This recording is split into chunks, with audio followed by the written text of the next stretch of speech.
And I have a podcast. It's coming out. It's called Uptown Beyond. And it's me and Jimmy Jenkins, Jimmy Love. He was the president of Uptown, and we're interviewing all of the Uptown. Even before I got to Uptown, like Nessus and Quest, everybody, Heavy D's brother, everyone, from them to Naomi Campbell to Mary to Puff. I mean, everybody. Wow. And then we're going beyond. That's when Dre moved to California, and then he started messing with like his movie star friends. So, and we're doing that right now. We're in our 9th episode, and we're being sponsored and stuff like that. So that's going to be really huge. That's going to be really, really huge. It's called Uptown Beyond, and we're putting a lot. We got a lot of things that's going on.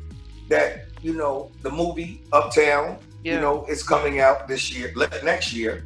It's coming out, but they're in process of doing everything right now to get it prepared. I'm curious to see how that turns out.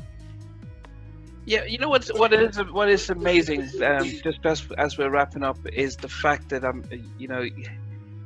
when we see you, the staged version of you, the rapping part, we don't see the business side of the things. I mean, I think, and that's one of the things that a lot of us, we just see you on stage, you buy albums, but not realize that there's a businessman there. You've got all this stuff in place, and I think that's where people start wondering, if we don't see you perform or release stuff, the stuff is going bad.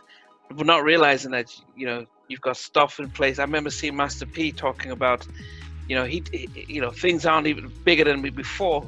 You don't need to pull out a record to make money, but you invest in all this stuff. And hearing what you're saying about all these different projects, I guess, and I guess I never got to the point of where did that come from, because you spoke about Brooklyn being, getting into trouble and stuff like that, moving to sort of Queens, but learning the business side of stuff.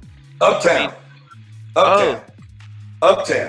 I work with the best of them, from Russell Simmons, Clive Davis, Chris Lighty, God bless, Andre Harrell, my mentor, everything to me, to just learning, like Mona Scott, Violators with Chris. And learning.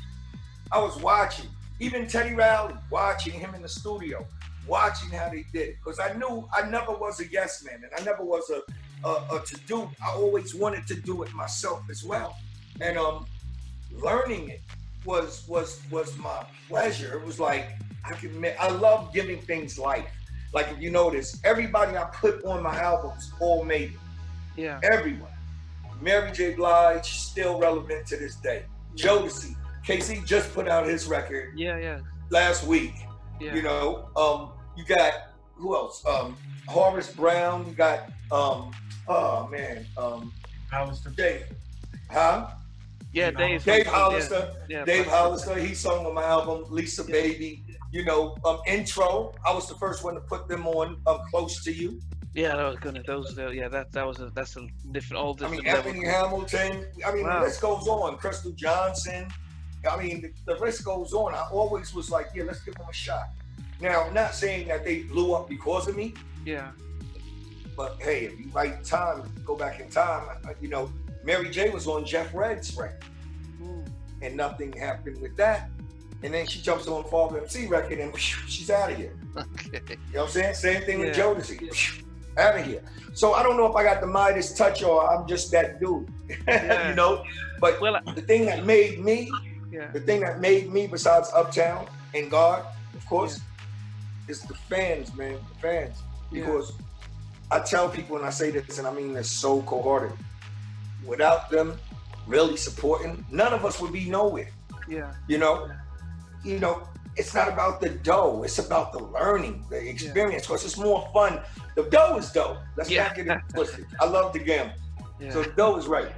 But when the fans, when you really, you know how many people come to me and say, yo, I heard I made my kids off of you. I'm like, is that a good thing or a bad thing?